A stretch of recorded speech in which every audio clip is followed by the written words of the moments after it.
दर्शने हरे ताप सर्वाभूते सुखरूप ज्ञानोबा माझा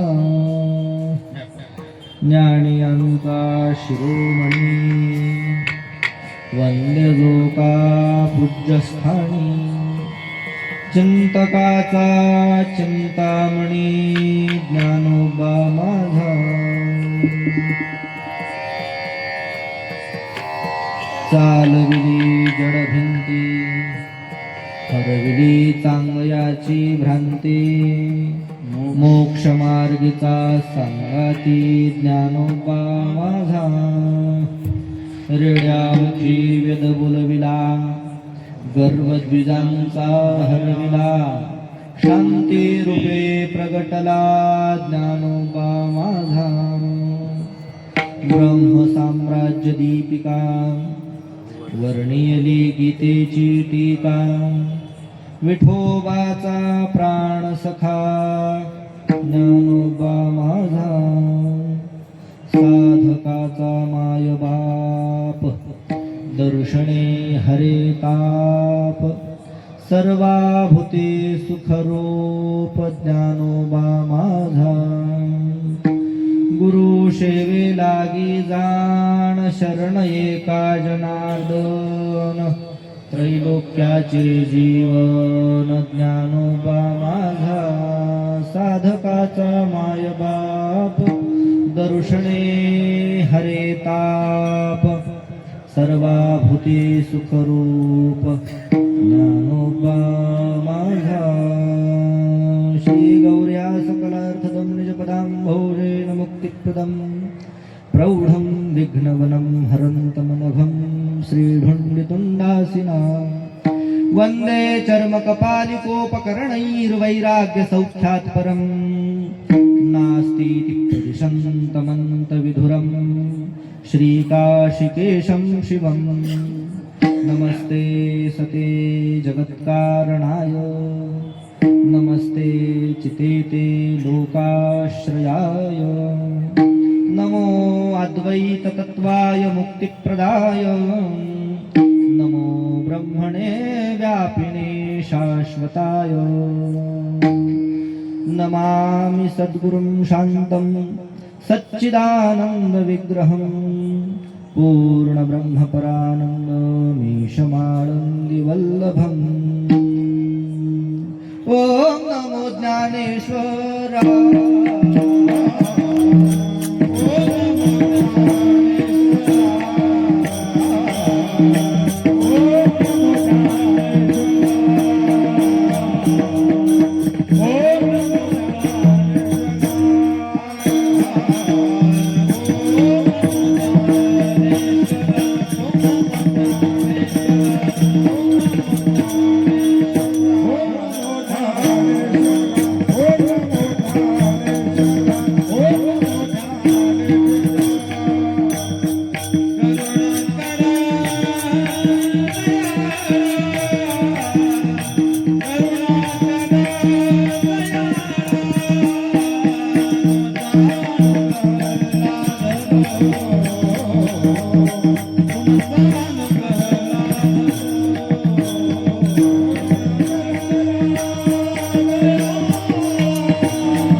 मस्तक माझा पायावरी यावार करी संतांच्या कैवल्याचा पुतळा प्रगटला भूतळा चैतन्याचा जिव्हाळा ज्ञानोबा माझा साधकाचा मायबाप दर्शने हरे ताप सर्वाभूती सुखरूप ज्ञानोबा माझा. प्रस्तुत प्राप्त प्रसंगी प्राप्त स्थळी. हे स्थळ म्हणजे आळंदी, अति पवित्र ठिकाण. जगतामध्ये काही पवित्र ठिकाण आहेत. त्या पवित्र ठिकाणापैकी काही पुन्हा त्या पवित्रातही अतिपवित्र आहेत. ते अतिपवित्र ठिकाण म्हणजे हे आळंदी आहे. आणि या आळंदीमध्ये साक्षात वास्तव्याला असणारे कैवल्य साम्राज्य चक्रवर्ती साधकाचे मायबाप ज्ञानोबाराय आणि ज्ञानोबारायाच्या दरबारातील ही सेवा आहे. हा उत्सव दरवर्षी आपल्या फळावर चालत असतो. परमपूज्य श्री बापूसाहेब महाराज देवकर यांच्या मार्गदर्शनाखाली, तसेच संजय महाराज देवकर यांच्या मार्गदर्शनाखाली आणि आमच्यावर परम प्रेम करणारे, परमस्नेही असणारे आमचे परमपूज्य श्री पुरुषोत्तम महाराज झाडगावकर यांच्या मार्गदर्शनाखाली हा चालत असणारा उत्सव आहे. आणि या उत्सवाकरता दशमीच्या दिवशीची ही जी सेवा आहे ती माझ्या वाट्याला आलेली आहे. विठ्ठल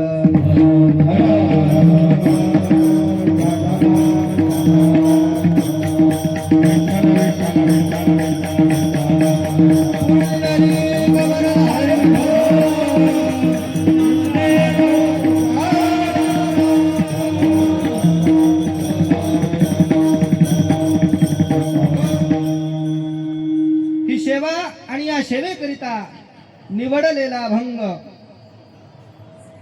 पैठणचे शांती ब्रह्म एकनाथ महाराज यांचा हा 7 चरणाचा अभंग. अभंग बृहत्काय आहे. बृहत्काय म्हणजे मोठा. मोठा असला तरी इतका गोड आहे की त्या गोडव्या पुढं साखर तर ह्या मृत्यूलोकातले हो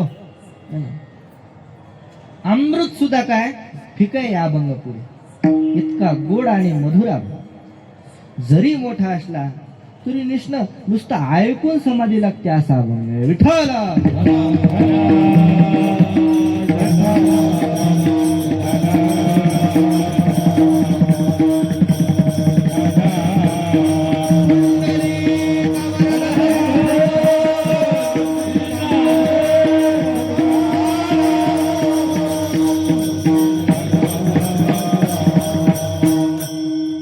अतिशय सुमधुर गोड असणारा अभंग.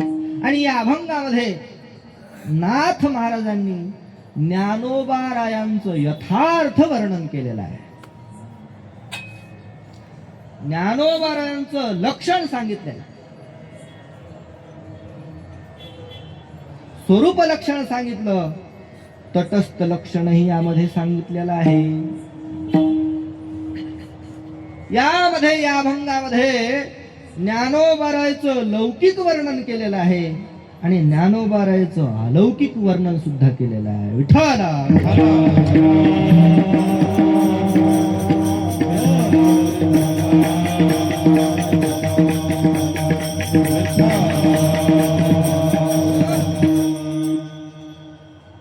काही ज्ञानोबारायचं लौकिक वर्णन करणारे अभंग आहे. त्यामध्ये अलौकिक वर्णन नाही, लौकिक वर्णन आहे. उभारिला ध्वज तिन्ही लोकावरी, ऐशी चराचरे कीर्ती ज्यांची, ते हे निवृत्तीनाथ ज्ञानेश्वर सोपान, मुक्ताबाई ज्ञान दीप्ती कळा, धरुण सगुण रूपे केली बाळ क्रीडा, वलविला रेडा निगमवाचे. हे संपूर्ण अभंग पाहून घ्या. यामध्ये ज्ञानोबारायांचं लौकिक वर्णन केलं आणि काही ठिकाणी संतांचं अलौकिक वर्णन आलं. अलौकिक वर्णन स्वतः ज्ञानोबाऱ्या अमृतानुभवामध्ये आपल्या श्रीगुरूंचं अलौकिक वर्णन करतात. यदक्षरमनाखेयमानंदमजमव्ययम् श्रीमन्निवृत्तिनाथेति ख्यातं दैवतमाश्रये. हा भगवान ज्ञानोबारायांचा श्लोक आहे, संस्कृत मधला अमृतानुभवाचा पहिला श्लोक आहे. सध्या उपलब्ध साहित्यामध्ये ज्ञानोबारायांच्या संस्कृत साहित्यामध्ये उपलब्ध जे साहित्य आहे संस्कृत, त्यापैकी 5 श्लोक हे संस्कृत मध्ये सध्या मिळतात. बाकीचं जे साहित्य आहे ते प्राकृत आहे, मराठीमध्ये. पहिला श्लोक आहे अमृतानुभवाचा. यदक्षरमनाखेयमानंदमजमव्ययम् श्रीमन्निवृत्तिनाथेति ख्यातं दैवतमाश्रये. अहम श्रीमन्निवृत्तिनाथेति ख्यातं दैवतम आश्रये. मी आश्रय करतो. कोणाचा आश्रय करतो? यद अक्षरम, जे अक्षर तत्व आहे. माझे श्री गुरु कसे आहेत? अक्षर आहे. नक्षर इति अक्षर. शर म्हणजे नष्ट होणारे, ज्यांचा जे ध्वंसाच्या प्रतियोगी असतात त्याला काय म्हणायचं? क्षर. ध्वंस म्हणजे नष्ट होणार. जितके म्हणून काही नष्ट होणारे पदार्थ आहेत ते सर्व काय? क्षर पदार्थ आहेत. पण माझे श्री गुरु क्षरण आहेत. कसे आहेत? अक्षर. कधीच त्यांचा क्षर होत नाही, म्हणजे नाश होत नाही. विठ्ठल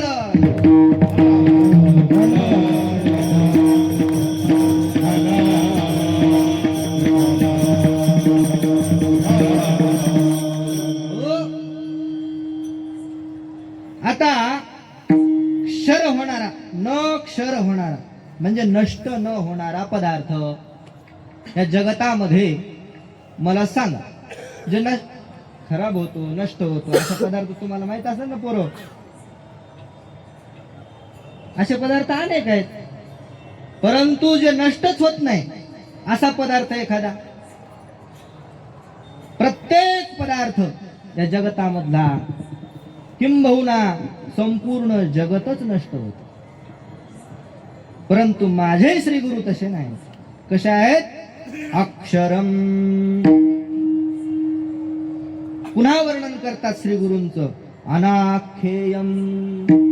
यत् अक्षरम अनाख्येयम. आख्येय म्हणजे सांगता येणारे आणि अनाख्येय म्हणजे न सांगता येणारे. सांगता येत नाहीत आणि ज्ञानोबा काय करतायत? सांगतायत. अर्थात असे आहेत, नेमके असे आहेत असं सांगता येत नाही. असे नाही, असे नाही, नेती नेती नेती म्हणून अतत्व्यावृत्त्यायं चकितमभिधत्ते श्रुतिरपि. अतद्व्यावृत्तीने सांगता येतात, विधिमुखाने सांगता येत नाहीत. निषेध मुखाने प्रयत्न करता येतो. विठ्ठल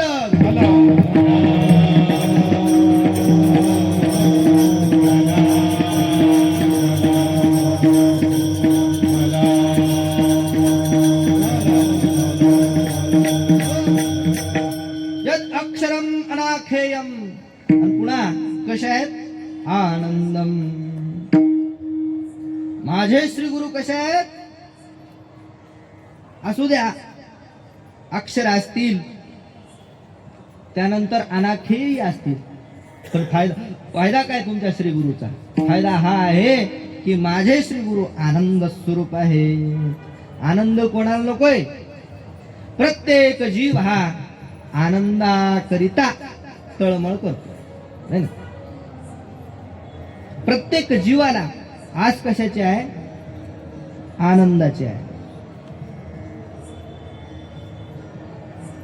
माझे श्री गुरु आनंद स्वरूप असल्यामुळं ते सर्वांना प्रिय आहेत. सर्वांनी त्यांच्या प्राप्ती करिता काय केलं पाहिजे, तळमळ केली पाहिजे, श्रीगुरूची प्राप्ती झाली पाहिजे, अर्थात आनंदाची प्राप्ती झाली पाहिजे. या अभंगामध्ये त्याचं प्रयोजन सुद्धा सांगितलं, अमृतानुभवाचं प्रयोजन.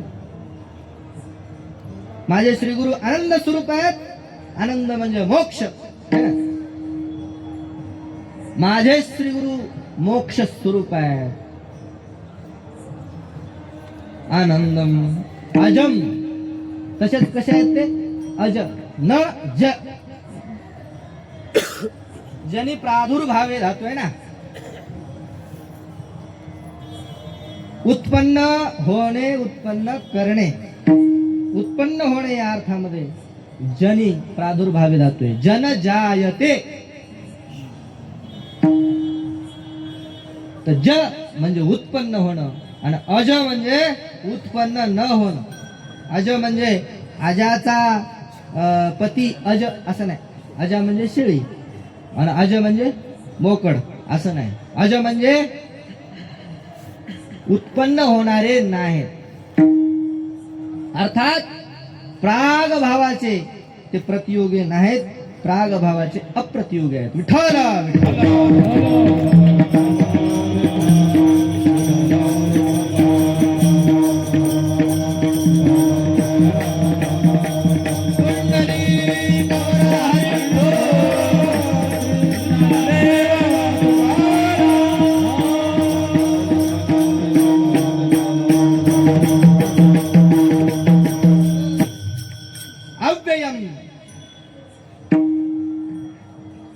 आनंदम अजम अव्ययम. नव्यय इति अव्यय. व्यय त्यांचा व्यय होत नाही. अर्थात अव्यक्त. अव्यक्त आहेत ना. अव्यक्त म्हणजे व्यक्त न होणारे. व्यक्त न होणारे म्हणजे काय, प्रमाणांचा अविषय. कोणत्याही प्रमाणाचा विषय माझे श्रीगुरु होत नाही. प्रत्यक्षाचा प्रमाण, प्रत्यक्षाचा विषय नाही, अनुमानाचा विषय नाही, त्याच्यानंतर उपमानाचा नाही, शब्दाचा नाही, अनुपलब्धीचा नाही, अर्थापत्तीचा, कशाचाही कोण्याही प्रमाणा ओ नेदी मा. असे माझे श्रीगुरु अजम अव्ययम. काय त्यांचं काय नाव, काय प्रसिद्ध आहेत ना. श्रीमन्निवृत्तीनाथेति ख्यातम. श्रीमत श्री निवृत्तीनाथ महाराज या नावाने ते जगतामध्ये ख्यात आहेत. असे माझे श्रीगुरु. त्या श्रीगुरूंचा आम्ही काय करतोय, आश्रय करतोय. विठ्ठल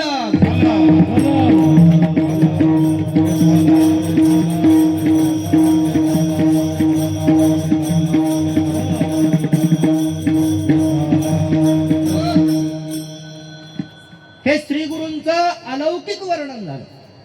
हे लौकिक वर्णन नाही, हे सामान्य वर्णन नाही, हे तटस्थ लक्षणाने युक्त वर्णन नाही, हे स्वरूप लक्षणाने युक्त वर्णन.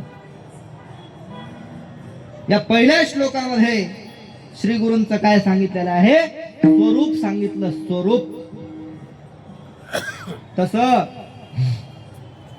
या अभंगामध्ये सुद्धा भगवान श्री ज्ञानोबारायाचं जे वास्तविक स्वरूप आहे आणि त्या वास्तविक स्वरूपातून ज्ञानोबाराय प्रगट झालेले सांगितलेलं आहे. कैवल्याचा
ज्ञानोबारायांचं लौकिक आणि अलौकिक वर्णन,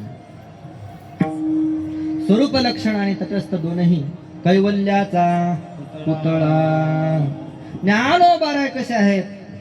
कैवल्याचे पुतळे आहेत. आता हे कैवल्य काय भानगड आहे? कैवल्य साम्राज्य चक्रवर्ती आपण नेहमी म्हणत असतो, तुम्ही नेहमी ऐकत असता. केवल भाव कैवल्यम. केवल, केवल म्हणजे एकमेव अद्वितीयम, एकच भाव, ते ज्या ठिकाणी काहीही नाही, केवळ एकच तत्व आहे. सदैव सौम्यदमाग्रे आसीत. पहिले कोठेच नव्हते, वो आहे. ते एक तत्व, त्याला म्हणायचं केवल. अद्वय है ना, तिथं दुसरं कोणी नाही. आनंद अद्वय नित्य निरामय, जे का निज ध्येय योगियांचे. अद्वय असणार त्याला काय म्हणायचं? केवल. आणि तस्य भावम कैवल्यम. त्या केवलाचा भाव, केवलपणा, भाव म्हणजे काय? पणा. कैवल्य अर्थात एकच आहे. तत्व जगतामध्ये एकच आहे. त्या तत्वाला काय म्हणतात? ब्रह्मतत्व. ते ब्रह्मतत्व स्वरूप असणारे माझे ज्ञानोबा. त्या ब्रह्मतत्व, त्या ब्रह्माचा पुतळा. ब्रह्माचा पुतळा. पुतळा म्हणजे कसा असतो? मातीचा असतो, लोखंडाचा असतो, लाकडाचा असतो, आणखी काय मेणाचा असतो, प्लॅस्टिकचा, फायबरचा, अनेक प्रकार आहेत पुतळ्याचे. पण माझे ज्ञानोबा कसे आहेत? कैवल्याचा पुतळा. कैवल्य असं घेतलं 4-5 किलो आणि त्याचा पुतळा तयार केला, असं होतंय का? असं शक्य नाही. कैवल्य म्हणजे ब्रह्म, ब्रह्म मोक्ष. ब्रह्माचा पुतळा शक्य नाही. पुतळा अर्थात, पुतळा या शब्दाचा काय अर्थ घ्यायचा? पुतळा म्हणजे स्वरूप. माझे ज्ञानोबाराय कैवल्याचे पुतळे आहेत, अर्थात ब्रह्मस्वरूप आहेत. विठ्ठल.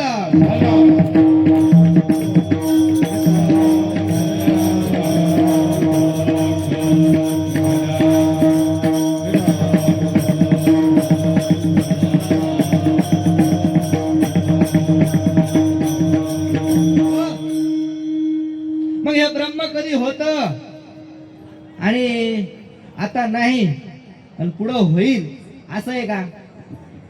हे ब्रह्म कसं आहे? सदोदित अखंड एक रस आहे,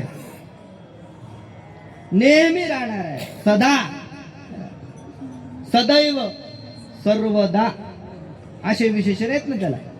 म्हणजे नेहमी ब्रह्म राहत. आणि ब्रह्मावर असणार हे अध्यस्त जगत हे मात्र कसं आहे? प्रतितीपूर्त आहे. म्हणजे सांगायचं तात्पर्य की ब्रह्म सदैव आहे. कैवल्याचे पुतळे कोण आहेत? ज्ञानोबा. मग जे असत त्याचा जन्म होत असत, पहिलेच अगोदरच आहे, त्याचा जन्म होईल का? जे नसल त्याचा जन्म होतो. नाही एखादा पदार्थ नाही, इथं घट नाही, एखादी वस्तू नाही, इथं पाणी नाही, किंवा काही कोणती वस्तू घ्या, इथं नाही,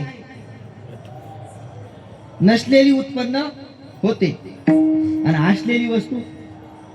असलेली वस्तू तिची अभिव्यक्ती होते. काय होते? त्यालाच काय म्हणतात? प्रगट होणे. ज्ञानोबाराय जन्माला आले नाही. ज्ञानोबाराय काय झाले? प्रगट झाले. का प्रगट झाले? कारण ज्ञानोबाराय आधीच होते. विठ्ठल.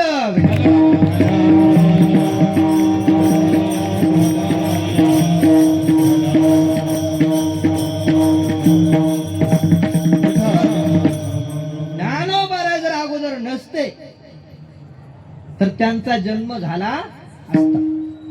ज्ञानोबाराय हे सदा सदोदित आहेत, पुढेही राहणार आहेत, आणि ज्ञानोबारायांचा कधीही अभाव नाही.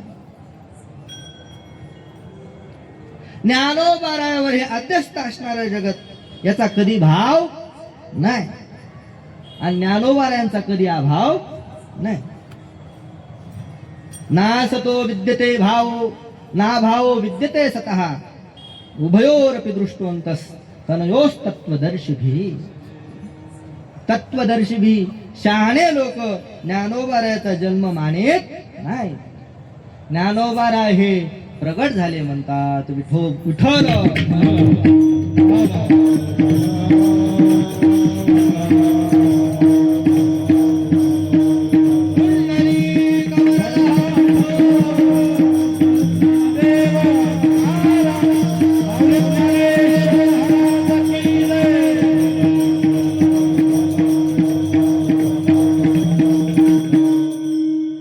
कैवल्याचा पुतळा प्रगटला. या भूतळावर काय झाले? आविर्भाव झाला ज्ञानोबारायाचा. प्रगटला भूतळा चैतन्याचा जिव्हाळा. ते ज्ञानोबाराय कसे आहेत? चैतन्याचे जिव्हाळे. जिव्हाळा म्हणजे काय? ओलावा. झाड असतं हिरवं दिसतं. झाड हिरवं कशामुळे असतं? त्याला खाली काय असतो? ओलावा असतो. अर्थात त्या झाडाचं जीवन काय? ओलावा म्हणजे पाणी आहे. पाण्याशिवाय झाड जगू शकत नाही. त्याप्रमाणे ज्ञानोबारायाशिवाय चैतन्य जगू शकत नाही. चैतन्याचा जीव. चैतन्य म्हणजे आत्मस्वरूप ब्रह्मस्वरूप. आणि ब्रह्माचा जिव्हाळा कोण आहेत? ज्ञानोबाराय. आश्चर्याची गोष्ट आहे की नाही? एक तर ज्ञानोबाराय ब्रह्म, चैतन्यही ब्रह्म. द्वैतापत्ती करायची का? इथं दोन आहेत असं समजायचं का? नाही.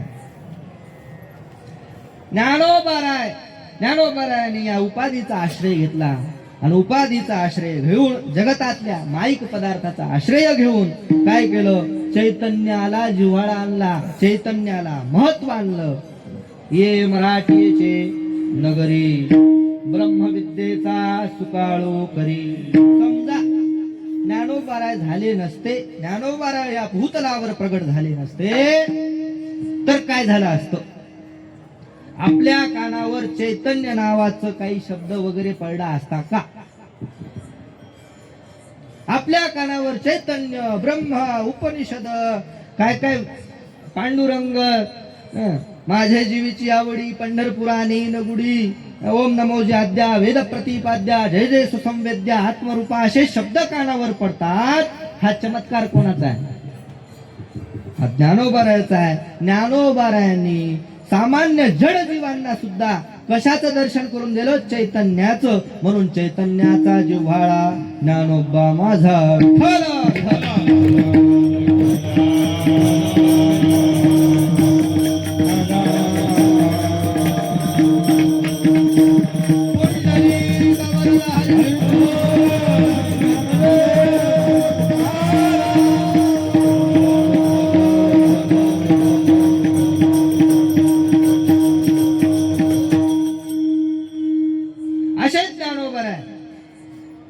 ज्ञानोबारायाचं काय? अलौकिक वर्णन आहे. स्वरूपभूत स्वरूपानं वर्णन केलेलं आहे. तर या ज्ञानोबारायांनी काय केलं? या ज्ञानोबारायांनी जगावर कशा पद्धतीनं करुणा केली? अभंगाचं दुसरं चरण.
साधकाचा माय बाप दरुषणे हरे ताप.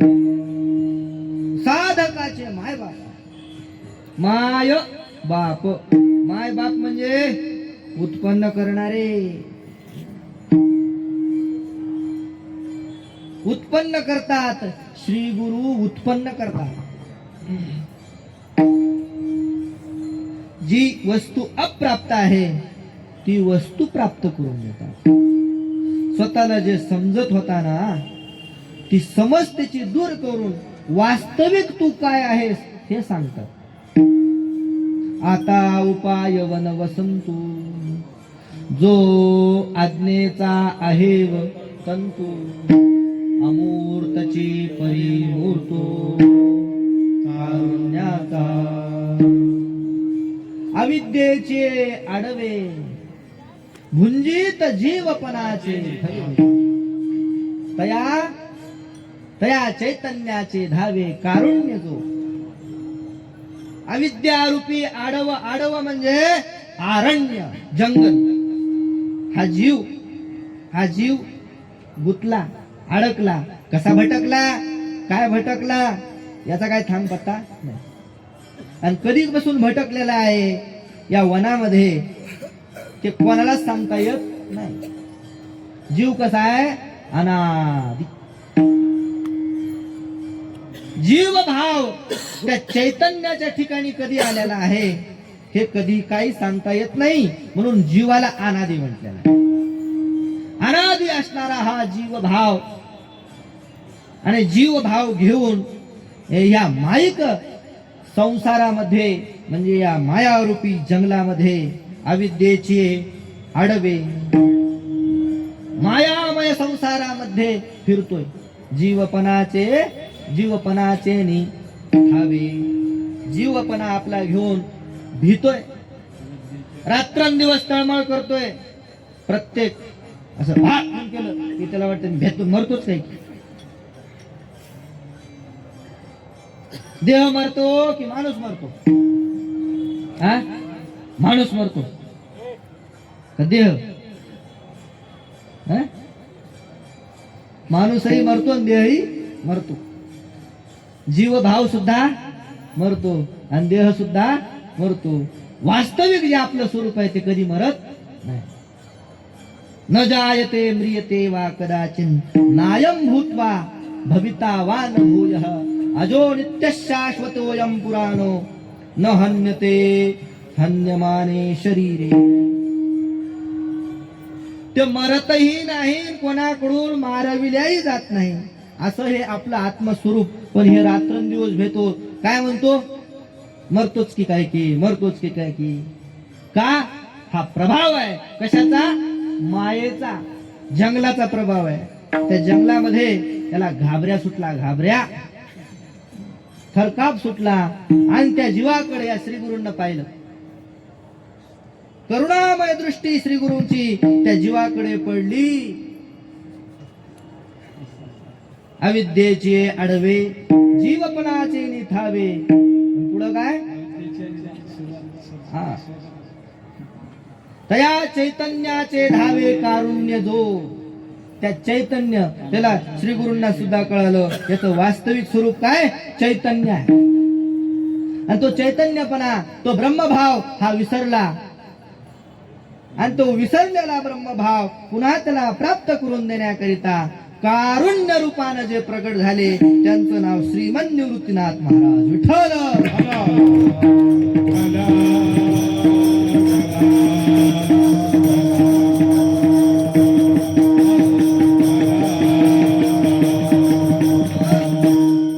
आणि आपल्या करता कोण? ज्ञानोबा राय. त्यांच्या लक्षात आलं हे जीव काय? अविद्या मोडोनी माया कुंजरू मुक्त मोतियाचा ओगरू जेवविता श्री गुरु श्री निवृत्ती बंधू. आपण जीव आहोत. आणि जीव म्हणजे काय? जीव आहे याचा अर्थ जीवो ब्रह्मेव ना. जीव आहे ना. जीव तर स्वतःला मानतो की नाही? ब्रह्म म्हणायची जरा भीती वाटते लोकांना. तो ब्रह्मस्वरूप आहे, मी ब्रह्म आहे असं म्हणलं जरा असं वाटते, कस तरी वाटते, खोटं बोलल्यासारखं वाटते. परंतु जीव म्हणायला काय हरकत आहे? प्रत्येक माणूस स्वतःला जीव म्हणू शकतो. मग तुम्ही जीव जरी म्हणलं तरी आमचं काम झालं. कारण जीवच कोण आहे? ब्रह्म आहे. स्वतःला जीव तरी म्हणा. देह भाव कमीत कमी देह भावातून जीव भावात या. जो जीव भावामध्ये आला त्याचं कल्याण झालं. विठ्ठल.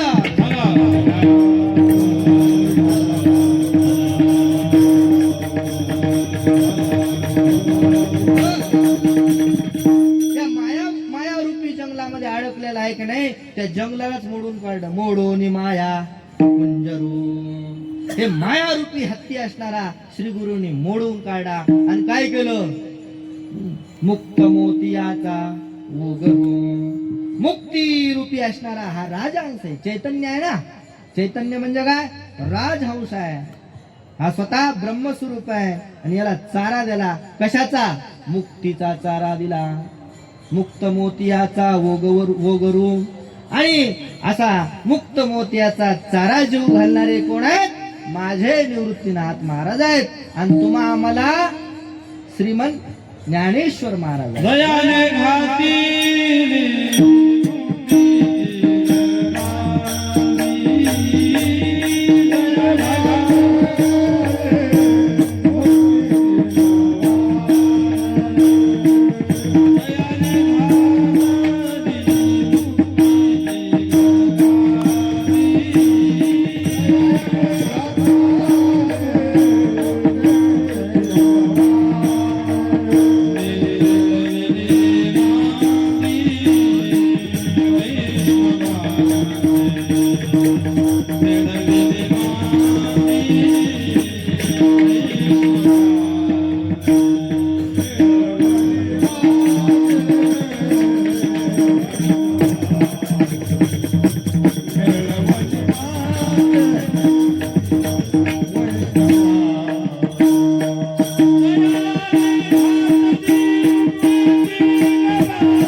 चारा दिलेला आहे. खायचं की नाही आपला भाग निराळा, परंतु मुक्तीच्या चाऱ्याची पंगत जन घातली.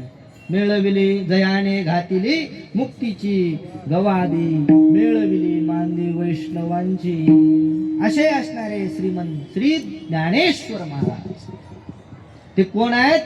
साधकाचे मायबाप जन्म देणारे आहेत. साधकाला जन्म देणारे आहेत. कशा रूपानं? चैतन्य रूपानं. जीव आहे ना, त्या जीवाचं काय करायचंय? ब्रह्म करून. त्या जीवाला ब्रह्म करण्याचं सामर्थ्य कोणामध्ये आहे? ज्ञानेश्वर महाराजांमध्ये आहे. साधकाचा मायबाप. पण काय झालं पाहिजे? साधक. साधक म्हणजे काय? साधक म्हणजे जिज्ञासू, मुमुक्षु. मोक्षाची म्हणजे मुक्तीची पंगत जेवण्याची इच्छा पाहिजे का नाही? मुक्तीची पंगत उपलब्ध आहे आळंदीमध्ये. ज्ञानोबाराने ती उपलब्ध करून दिलेली आहे, परंतु जेवायची इच्छा पाहिजे की नाही? म्हणून अगोदर सज्जने मांडले दुकाने,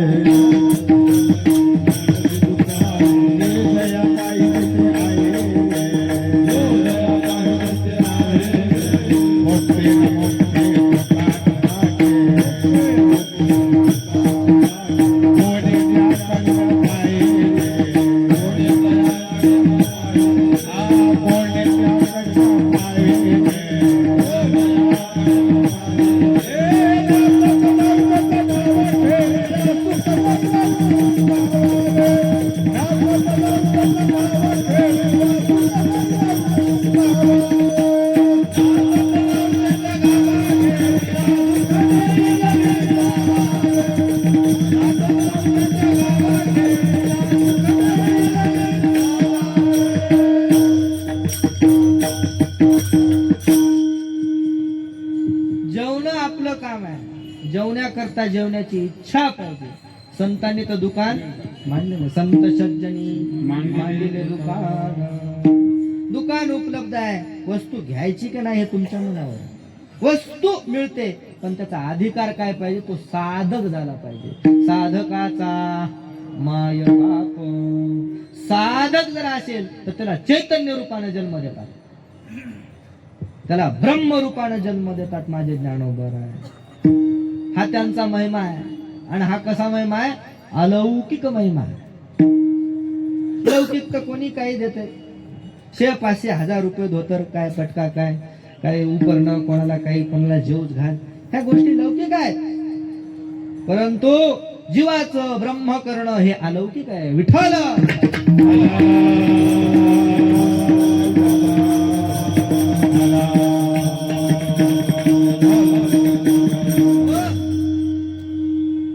आणि हे सर्व कशानं करतात? नुसत्या दर्शनानं. दर्शने हरे ताप. पण ते दर्शन कसं? ताप 3 प्रकारचे आहेत आहे ना. काय? आध्यात्मिक, आदिदैविक आणि आदिभौतिक. 3ही प्रकारचे ताप घालवतात. पण दर्शन करावं लागेल. काय केलं पाहिजे? दर्शन. म्हणजे दर्शन कसं आहे? दर्शन हे आत्मत्वानं दर्शन करणं आहे. दर्शन म्हणजे पाहणं. पाहणं म्हणजे ज्ञान होणं. ज्ञान होणं म्हणजे स्वरूपानं ज्ञान होणं. ज्ञानोबर आहे आणि मी भिन्न नाही. ज्ञानोबर आहे, ब्रह्मस्वरूप आहे आणि मी सुद्धा काय? अहम ब्रह्मास्मी या वृत्तीवर आरूढ होणं म्हणजेच काय होणं? त्रिविध ताप जाणं. आणि त्रिविध ताप कशाने जातात? दर्शनानं जातात. देखिला चरण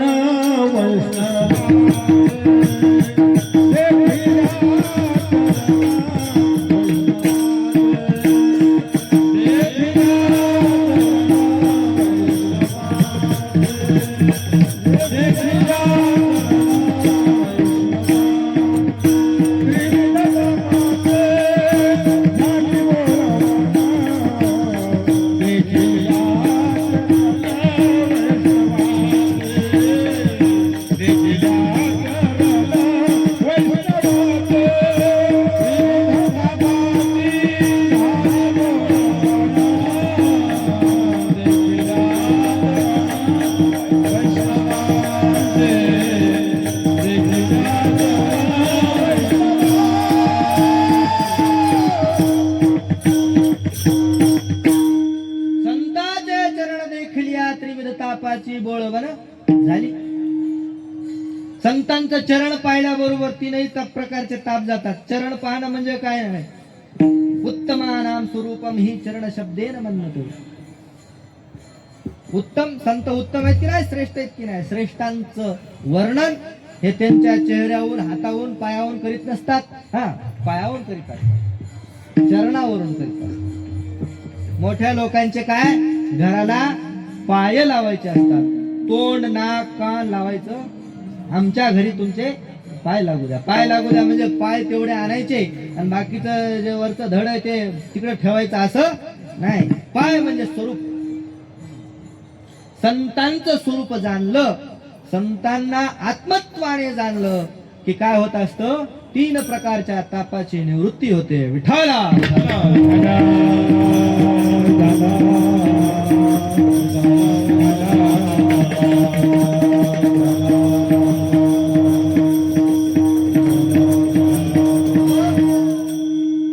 कारण माझे ज्ञानोबा आहे कशा आहेत, सर्वाभूते सुखरूप ज्ञानोबा माझा. ज्ञानोबा आहे सर्वाभूती आहेत, सर्वत्र आहेत, व्यापक आहेत. व्यापक म्हणजे काय, देश काल वस्तू परिच्छेद रहित आहे. देश काल वस्तू परिच्छेद राहित्यत्वम त्यांच्या ठिकाणी आहे.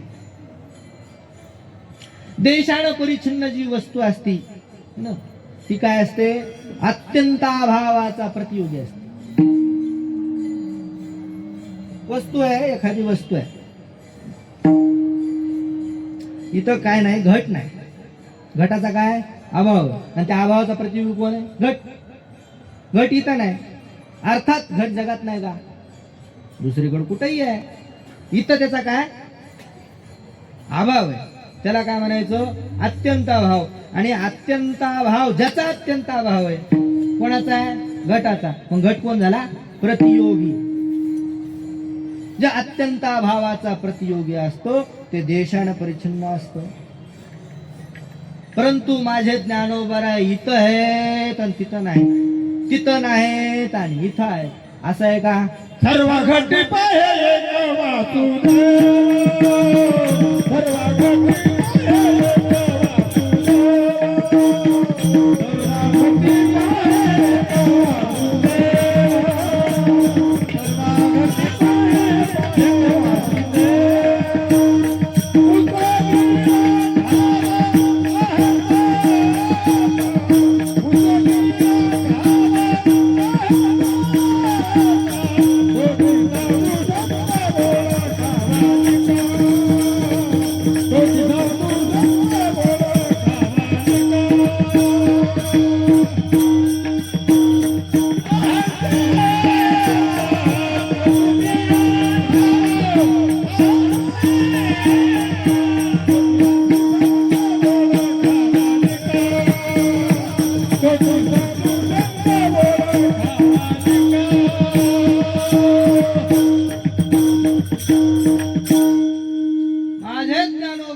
माझे ज्ञानोबा हे सर्वाभूती आहे.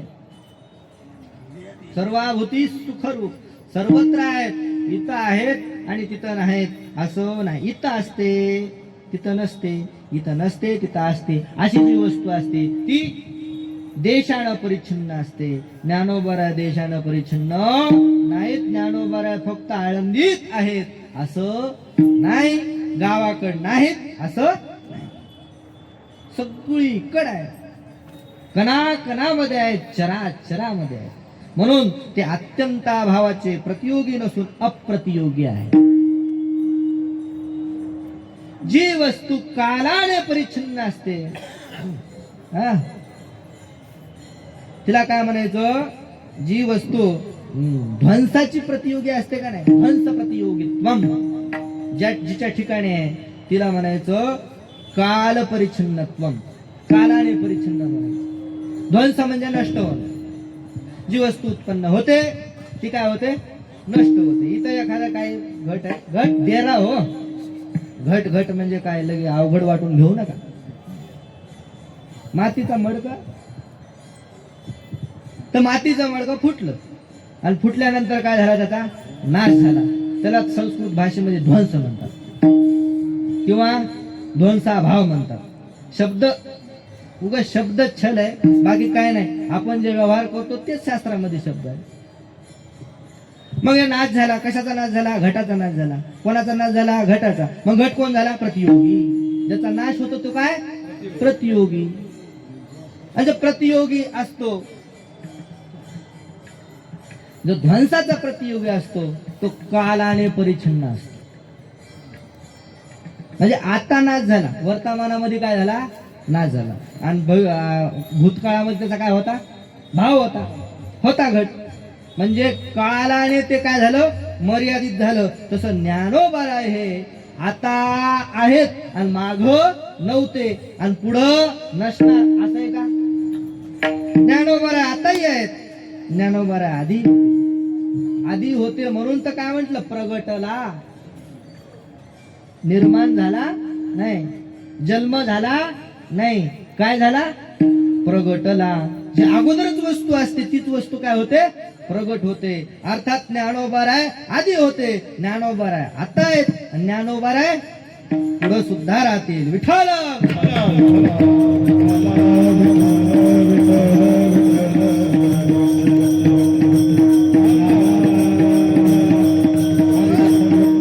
ज्ञानोबा राय हे ध्वंसाचे प्रतियोगी नाहीत, तर काय? ध्वंसाचे अप्रतियोगी आहेत, अर्थात नित्य आहे. ध्वंस भिन्नत्वे सती ध्वंसा अप्रतियोगित्वम नित्यत्वम. ध्वंसाहून भिन्न ध्वंसाचा जो अप्रतियोगी असतो त्याला काय म्हणायचं? नित्य. ज्ञानोबा नित्य आहेत. ज्ञानोबा मध्ये भेद नाही, अन्योन्याभावाची प्रतियोगी नाही. जो अन्योन्याभावाचा प्रतियोगी असतो, म्हणजे आता हे माईक म्हणजे घोंगडी नाही, घोंगडी म्हणजे माईक. ह्या दोघांमध्ये काय भेद? त्या भेदाला शास्त्रामध्ये काय नाव? भेद बी म्हणा किंवा अन्योन्याभाव. घोंगडी म्हणजे माईक नाही, माईक म्हणजे घोंगडी नाही. तसं ज्ञानोबा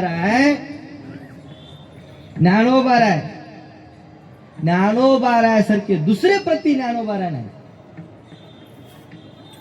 फक्त एकमेव अद्वितीयम जगामध्ये कोण आहे? फक्त ज्ञानोबा राय. कारण ज्ञानोबा राय म्हणजेच कोण आहे? ब्रह्म. आणि ब्रह्माशिवाय जगात दुसरं काही नाही. आणि मग हे जगत दिसतंय ते ब्रह्माहून भिन्न आहे की? हे जगाला अस्तित्वच नाही. ना असतो विद्यते भाव, असतः भाव न विद्यते. असतला काय? भाव नाही, हे जगत नाही. दिसतंय म्हणजे असतंय असं नाही. तुमचं म्हणणं आहे दिसतंय म्हणजे आहे, आमचं म्हणणं त्यालाच आम्ही काय करतो? त्यालाच सिद्धांत करू. दिसतंय म्हणून नाही. जसं स्वप्न, जसं मृगजळ, जसं दोरीवरचा सर्प दिसतो म्हणून नाही, तसं जगत दिसतंय म्हणून नाही. विठ्ठल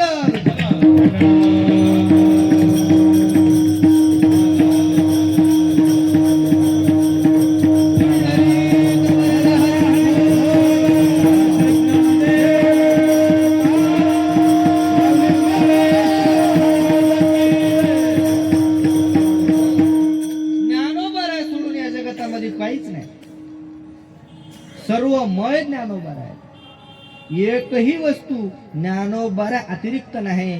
म्हणून ज्ञानोबाच्या ठिकाणी काय येत नाही? अन्योन्याभाव प्रतियोगित्व येत नाही. ज्ञानोबा आहे भेदाचे अप्रतियोगी आहे.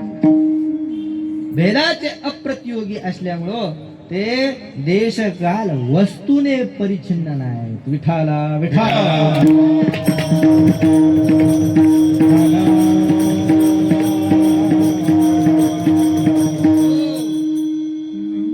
असे माझे ज्ञानोबा आहेत.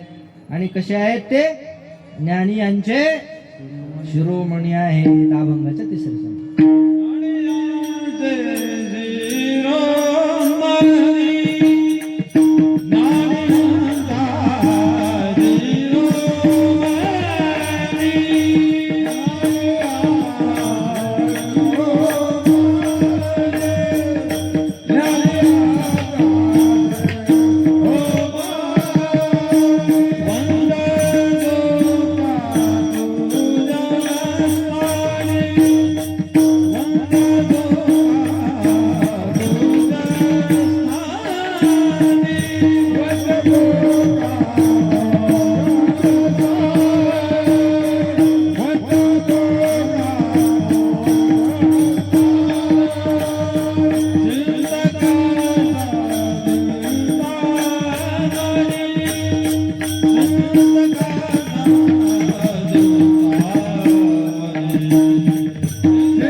ज्ञानी यांचा शिरोमणी माझे ज्ञानोबा आहे. ज्ञानी यांचे शिरोमणी आहे, निर्विवाद आहे.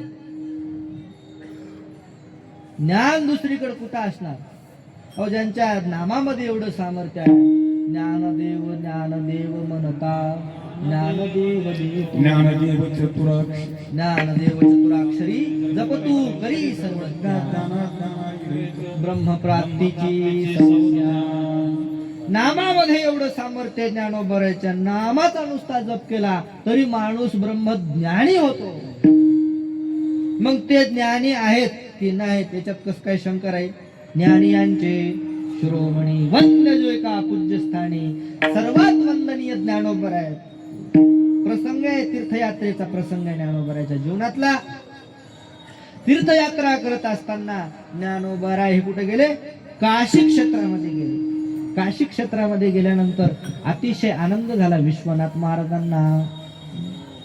इतका आनंद झाला, अरे बापरे, कडकडून आलिंगन दिलं ज्ञानोबा. ज्ञानोबा माझा विश्वनाथ महाराज आणि दोघ जण असणारे ऐसे बोलत चालत दोघे आले गंगेत. गंगेच्या दर्शनाला गेले, गंगेकडे गेले है ना. आणि गंगेकडे गेल्यानंतर बाबा बाबा काय चमत्कार झाला. त्या गंगेनं सगळे लोक सगळं आपलं पाप धुण्याकरता कुठे जातात? गंगेत जातात. गंगेशिवाय पर्याय आपलं पाप धुण्याचं काही. आणि ज्ञानोबाराय पाहता क्षणी आणि ज्ञानोबाराच्या चरणावर त्या गंगाबाईनं काय घातली? मिठी घातली. ज्ञानोबाचे पायी मिठी घाली गंगाबाई. आणि नंतर विश्वनाथ महाराज काय म्हणले? हेच नामा म्हणे सोडाबाई आणि ज्ञानदेव सर्व ठाई. ज्ञानोबा फक्त ह्या उपाधी रूपाने असं तुम्हाला वाटते काय? असं नाही. ज्ञानोबा सर्वत्र व्यापक आहेत, सर्व ठाई. ज्ञानोबा देश काल वस्तू परिच्छिन्न आहेत. असा उपदेश नामदेवराय कोणाला देतात? गंगाबाईला देतात. असा तो काशीचा प्रसंग. आणि त्या काशी प्रसंगामध्ये हे सर्व साधू संत दिंडी घेऊन गेले असताना त्या काशी क्षेत्रामध्ये एक फार मोठा यज्ञ चालू होता. त्या यज्ञामध्ये यज्ञ संपन्न होण्याची वेळ आली. त्या यज्ञामध्ये एक सन्मान द्यायचा असतो जो पूजनीय आहे. सगळ्यात श्रेष्ठ जो असतो त्याची काय करायची असते? पूजा करायची असते.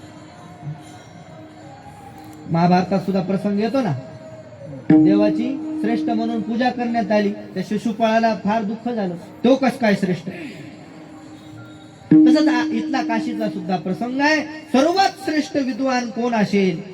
सर्वात विद्वान ज्ञानी आचरणशील ब्रह्मज्ञानी श्रोत्रिय ब्रह्मनिष्ठ पणा कोणाच्या ठिकाणी आहे असा महात्मा शोधा आणि त्याची काय करायची? पूजा करायची.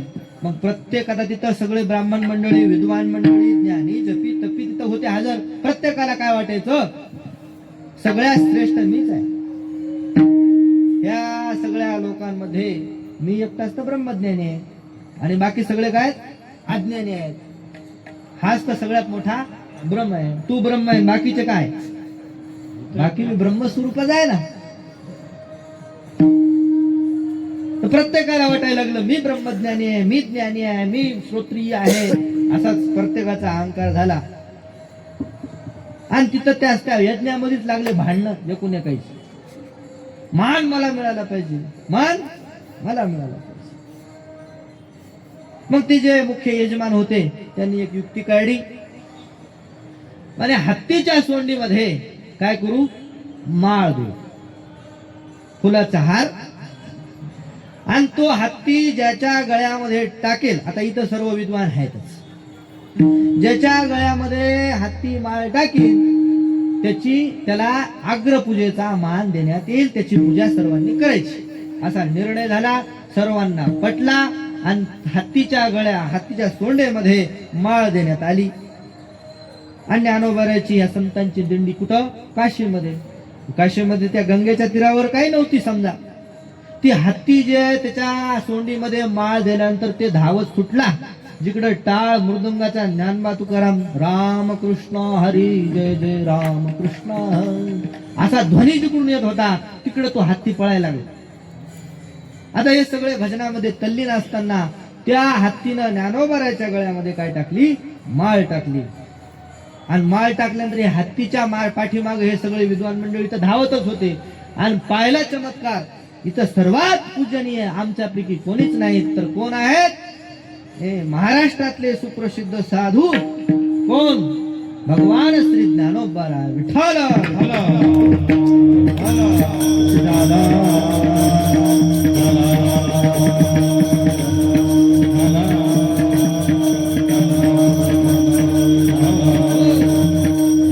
ज्ञानी आमचा शिरोमणी वंद्य जो का पूज्यस्थानी. त्या सर्व काशीतल्या ब्राह्मण मंडळींना ज्ञानोबारांना हत्तीवर बसवलेला आहे. संपूर्ण गावामध्ये ज्ञानोबाराचा जय जयकार करत असणारी ज्ञानोबाराची दिंडी काढली आणि ज्ञानोबाराची अग्रपूजा केली. अग्रपूजा केल्यानंतर ज्ञानोबारायला जे आता आपण माऊलीच्या फोटोमध्ये फेटा पाहतो की नाही माऊलीला, तो फेटा आणि अंगावरचा जो शेला ते काशीच्या विद्वानांनी ज्ञानोबारायला अर्पण केलेलं आहे. विठ्ठला.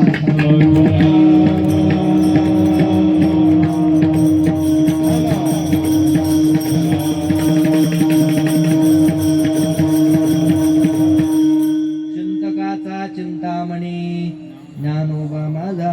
ज्ञानोबारा हे चिंतकाची चिंतामणी आहेत. याच्या करता प्रत्येकानं आपला अनुभव काय त्याला प्रमाण आहे. इथं आळंदीत या, चिंता करा, आणि ती चिंता पूर्ण नाही झाली ना, ती इच्छा पूर्ण झाली नाही तर मग समजा की चिंतामणी आहेत की नाही. हे तर काय ज्याचं स्वसंवेद्य आहे, स्वतः त्याचा काय विषय. ज्ञानोबा आहे हे चिंतामणी आहेत, इथं हे माझा स्वतःचा वैयक्तिक अनुभव. मी घरून असणारा काही 1 रुपया संग नाही, काही नाही.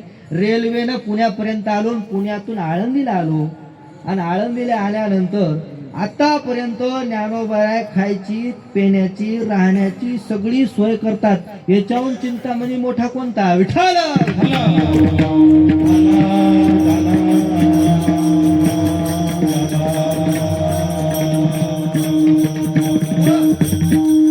हा माझा वैयक्तिक अनुभव. आणि प्रत्येक जण आळंदीला आल्यानंतर त्याच्या जीवनात काय चमत्कार झाला हा प्रत्येकाचा स्वतंत्र एक अनुभव आहे. म्हणून ज्ञानोबा हे चिंतकाचे चिंतामणी आहेत. हा स्वसंवेद्य विषय. चिंतकाचा चिंतामणी ज्ञानोबा माझा. काय ते चिंतकाचा चिंतामणी ज्ञानोबा माझा हे संपूर्ण असणारा अलौकिक वर्णन करत असताना लौकिक वर्णन सुद्धा अभंगाच्या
हरविली जडभंती, हरविली चांग याची भ्रांती, मोक्ष मार्गिका सांगाते ज्ञानोबा माझा विठोबा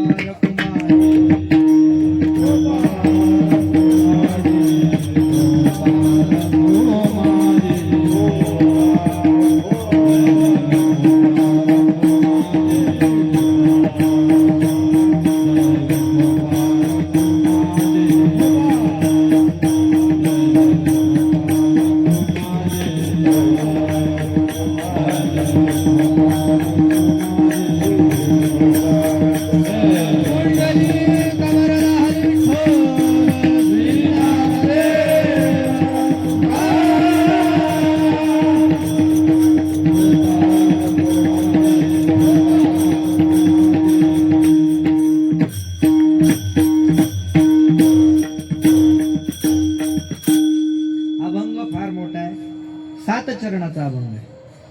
तसं अभंग फार गंभीर आहे, अगोदरच सांगितलं. अतिशय गोड, सुमधुर, गंभीर 2 प्रकारचं ज्ञानोबरायचं वर्णन करणारा, लौकिक अलौकिक वर्णन करणारा, तटस्थ आणि स्वरूप लक्षणानं वर्णन करणारा अतिशय सुंदर अभंग आहे. किती जरी सुंदर अभंग असला तरी वेळ मात्र अपुरा आहे, कमी वेळ आहे. त्या कमी वेळामध्ये एवढ्या मोठ्या अभंगाचं चिंतन होणं शक्य नाही. आणि माझी एवढी बुद्धीही नाही, अल्पबुद्धी अल्पशक्ती असणारा मी. जशी यथामती यथा अवकाश, वेळेमध्ये जितका अभंग सोडवण्याचा प्रयत्न केला तितका झालेला आहे. झालेली सेवा ज्ञानोबारायाच्या चरणी समर्पित करू आणि सेवेला इथेच पूर्णविराम देऊ. ज्ञानेश्वर